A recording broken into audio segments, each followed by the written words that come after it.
Bismillahirrahmanirrahim. Assalamualaikum warahmatullahi wabarakatuh.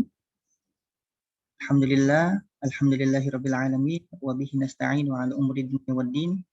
Shalatu wassalamu ala asrafil anbiya wal mursalin wa ala sayyidina wa maulana Muhammad Rasulillah sallallahu alaihi wasallam. Amma ba'du.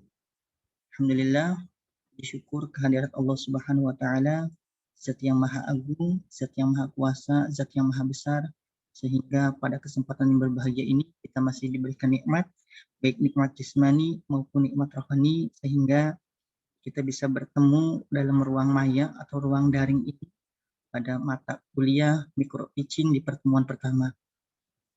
Salawat serta salam senantiasa tercurah kepada junjungan Nabi besar kita, Nabi Allah Muhammad Rasulullah sallallahu alaihi wasallam, sang revolusioner dunia yang telah merubah pandangan cara berpikir manusia dari pemikiran yang jahiliyah menuju ke pemikiran yang penuh dengan ilmu pengetahuan.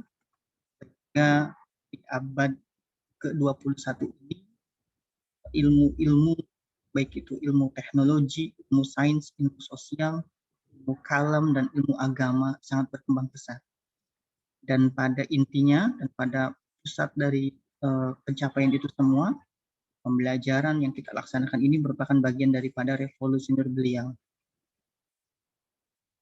Anak-anak semua, pada kesempatan yang berbahagia ini, patut kita bersyukur bersama kita masih bisa dipertemukan. Saya ucapkan selamat kepada teman-teman mahasiswa yang sebelumnya di semester 5 dan kemudian telah menyelesaikan studi semester 5-nya dan berlanjut di semester 6. Kalau dalam hitungan normal perkuliahan, teman-teman tinggal ada waktu sekitar 3 semester lagi. Dan di semester 6 ini, teman-teman memilih di KRS untuk mengampu mata kuliah micro teaching.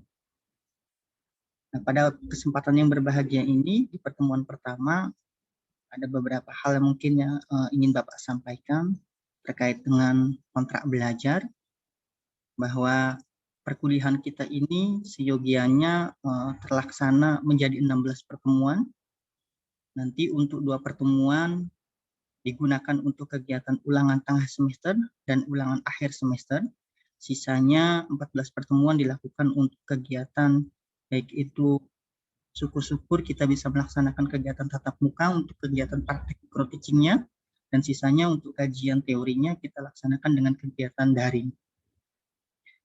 Anak-anak semua, jadi sesuai dengan kontrak belajar pada tahun-tahun sebelumnya, bahwa harapan Pak Zaman untuk kehadiran minimal itu 80%, sehingga nanti teman-teman ketika kehadirannya 80% mempunyai hak untuk mendapatkan nilai akhir untuk mata kuliah micro teaching.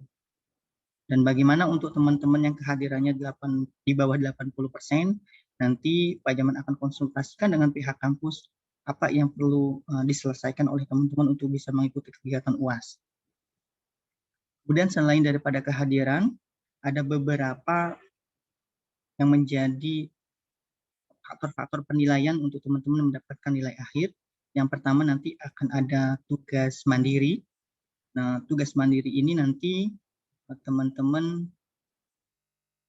melakukan kegiatan praktek micro teaching. Nanti pelaksanaan kegiatannya adalah setelah UTS. Kemudian yang kedua adalah tugas terstruktur. Nanti teman-teman membuat makalah ataupun nanti membuat portofolio yang terkait dengan kegiatan mata kuliah ini. Kemudian juga ada penilaian kehadiran di awal. Yang keempat nanti ada penilaian UTS. Dan yang kelima nanti akan ada penilaian UAS. Jadi nilai akhir yang teman-teman dapatkan di mata kuliah ini terbagi atas 5 komponen. Yang pertama adalah komponen kehadiran. Yang kedua adalah tugas mandiri. Yang ketiga tugas terstruktur. Dan yang keempat adalah nilai UTS, dan yang kelima adalah nilai UAS. Baik, itu adalah kontrak pembelajaran kita pada mata kuliah micro teaching ini. Kemudian, kenapa sih teman-teman memilih mata kuliah micro teaching ataupun kampus menyediakan kegiatan mata kuliah micro teaching? Kita ketahui bersama bahwa teman-teman ketika memutuskan untuk melanjutkan studi sarjana S1 di bidang pendidikan, maka hal yang mungkin dan harus dimiliki oleh calon sarjana pendidikan adalah kemampuan pelaksanaan kegiatan pembelajaran.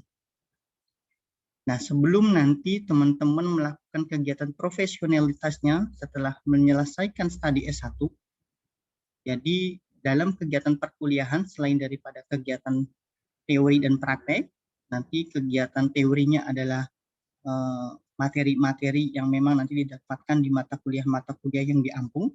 Kemudian praktikum di lapangannya adalah kegiatan pelaksanaan PLP yang sebelumnya namanya adalah PPL, sekarang namanya PLP, kegiatan pengenalan lingkungan pendidikan, dan yang kedua adalah kegiatan KKN atau kuliah kerja nyata.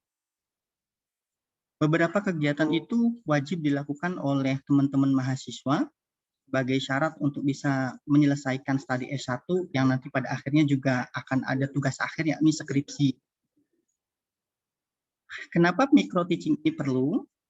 Ibarat kata sebelum teman-teman melaksanakan kegiatan di lapangan, maka harus ada pelatihan terlebih dahulu. Pelatihannya adalah kegiatan mata kuliah micro teaching ini. Kenapa sih kegiatan pelatihan di lapangan itu perlu ada persiapan? Berbagai teori yang menyatakan bahwa kegiatan yang dilakukan tanpa perencanaan hasilnya tidak akan pernah maksimal. Akan tetapi sebuah kegiatan yang direncanakan walaupun tidak dilaksanakan setidaknya kita lebih dari 50% sudah mempersiapkan keberhasilan.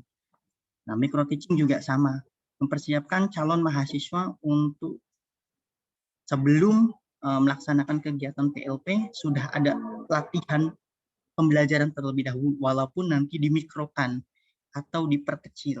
Apa saja sih yang diperkecil dalam kegiatan micro teaching?